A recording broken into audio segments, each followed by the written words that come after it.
Halo teman-teman, perkenalkan kami dari kelompok 9 yang akan menjelaskan tentang materi tentang kemelut pergantian kekuasaan atau lebih tepatnya peristiwa G30 SPKI. Nah, sebelum ke penjelasan materi, kenalan dulu yuk, mulai dari yang paling depan. Nama saya Sadra Kamala Putra, absen 32, dan rekan saya Aku Wisnu Bas Pratama dari absen 34. Aku Atik Nur Fahia dari absen 7. Dan aku Aulia Cahaya Maharani dari absen 8.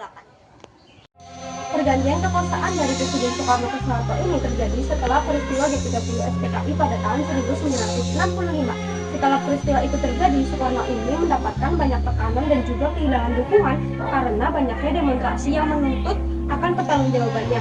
Lalu Presiden Soeharto ini dengan dukungan Angkatan Darat mengambil alih untuk memulihkan keamanan dan juga ingin menguasai pemerintahan.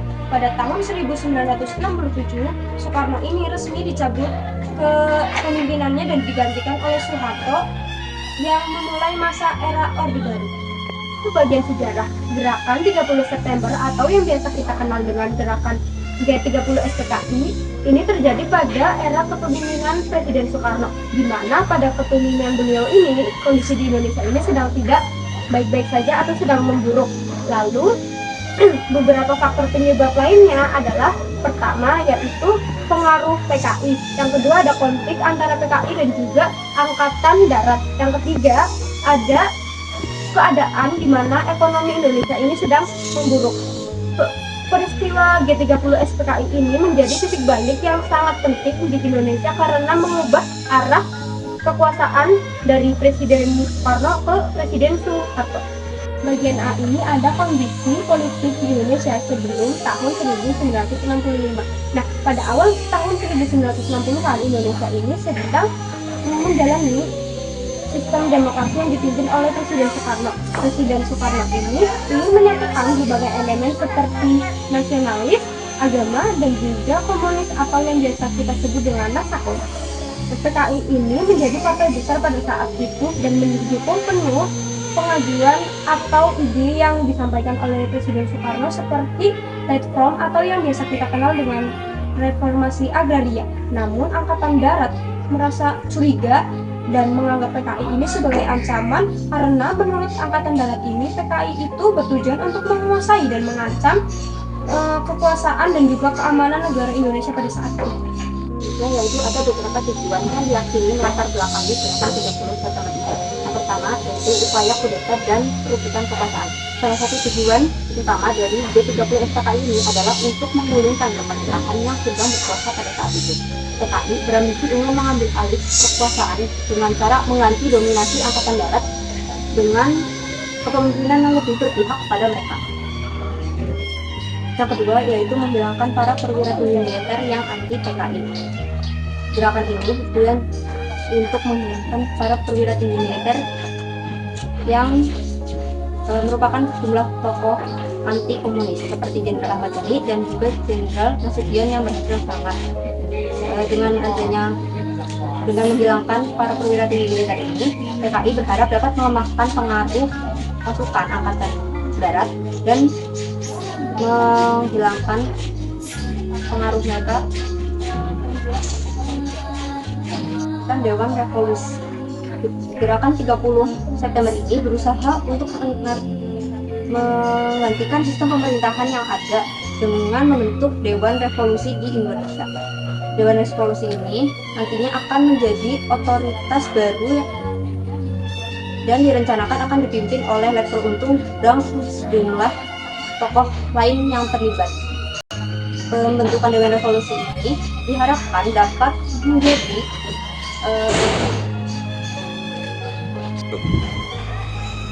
Oke, di sini saya akan menjelaskan faktor-faktor penyebab terjadinya G30 SPKI dan terbunuhnya 6 jenderal 1 perwira. Hingga kini G30 SPKI menjadi topik kontroversial dalam sejarah Indonesia. Yuk mari kita simak penjelasan faktor-faktor penyebab terjadinya G30 SPKI. Ada konflik ideologi ya, di mana Indonesia mengalami ketegangan antar kelompok nasionalis, agama, dan komunis yang semakin besar. PKI ini ingin memperluas penguasaannya di bidang pemerintahan, pihak militer dan rakyat merasa terancam karena oleh kekuatan PKI yang semakin besar. Dan pada tahun 1960-an, Indonesia mengalami ketegangan dan ketidakstabilan politik, situasi politik, di mana kebijakan Presiden Insinyur Soekarno yang condong pada PKI. Persaingan antar kelompok menciptakan ketidakpercayaan yang mendorong kudeta.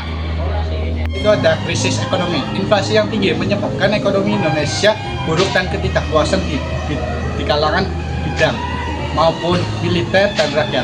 PKI ini memanfaatkan kondisi ini untuk menggalang buruh tani dan petani, kayak untuk mencopot. Selanjutnya yaitu kronologi peristiwa G30 SPKI.